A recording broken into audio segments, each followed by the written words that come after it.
পৰীক্ষা ডিউটি নথকা সকলো শিক্ষকক শৈক্ষিক কামত নিয়োজিত কৰাৰ নিৰ্দেশ দিছে প্ৰতিখন স্কুলৰ আইচলৰ নিৰ্দেশনা জাৰি কৰিছে স্কুল শিক্ষা বিভাগে 12 ফেব্ৰুৱাৰীৰ পৰা যেটো আৰম্ভ হ'ব উচ্চতৰ মাধ্যমিকৰ চূড়ান্ত পৰীক্ষা আৰু 16 ফেব্ৰুৱাৰীৰ পৰা আৰম্ভ হ'ব হাইস্কুল শিক্ষান্ত পৰীক্ষা গতিকে আৰু কেইবাটাও নিৰ্দেশনা দিছে এই নিৰ্দেশনাখিনি কেনে ধৰণে দিয়া হৈছে আৰু কেনে ধৰণে কাৰ্যকৰী কৰা হ'ব সবিশেষ তথ্যৰ বাবে আমি সংযুক্ত হৈছো জ্যেষ্ঠ সাংবাদিক মুকুটৰ সৈতে মুকুটৰ সবিশেষ তথ্যখিনি আপোনাৰ জৰিয়তে আমাৰ দৰ্শকসকলক জনাওক ৰাজ্যৰ স্কুল শিক্ষা বিভাগৰ গুৰুত্বপূৰ্ণ নিৰ্দেশনা সন্মুখত আছে হাইস্কুল শিক্ষান্ত লগতে উচ্চতৰ মাধ্যমিকৰ চূড়ান্ত পৰীক্ষা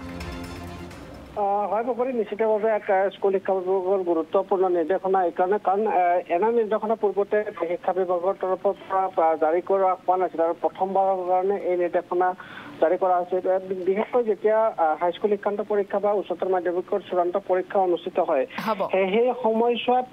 যিসকল শিক্ষক বা শিক্ষয়িত্ৰীৰ লগতে অন্যান্য যি কৰ্মচাৰী আছে কৰ্মচাৰীসকলে তেওঁলোকে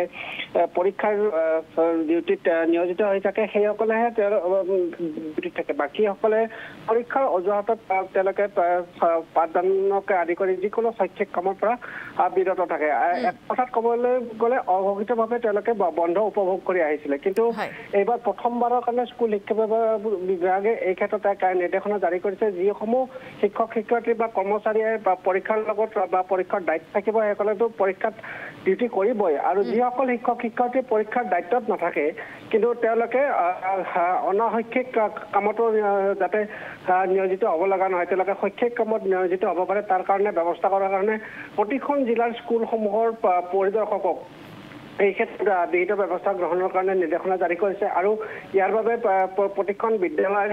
প্ৰধানৰ পৰা তেওঁলোকৰ সবিশেষ তথ্য সংগ্ৰহ কৰাৰ কাৰণে নিৰ্দেশ দিছে আৰু এই নিৰ্দেশনা অনুসৰি বিশেষকৈ শিক্ষা হেতু অপকাৰ আদি কৰি বা যিসমূহ শৈক্ষিক কাৰ্যসূচী চলি আছে এই কাৰ্যসূচীত মেণ্টৰিং কৰাৰ কাৰণে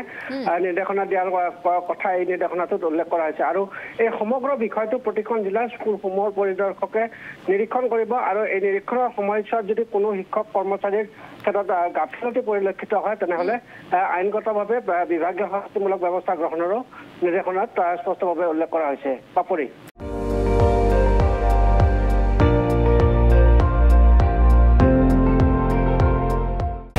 আপুনি চাই আছে ND24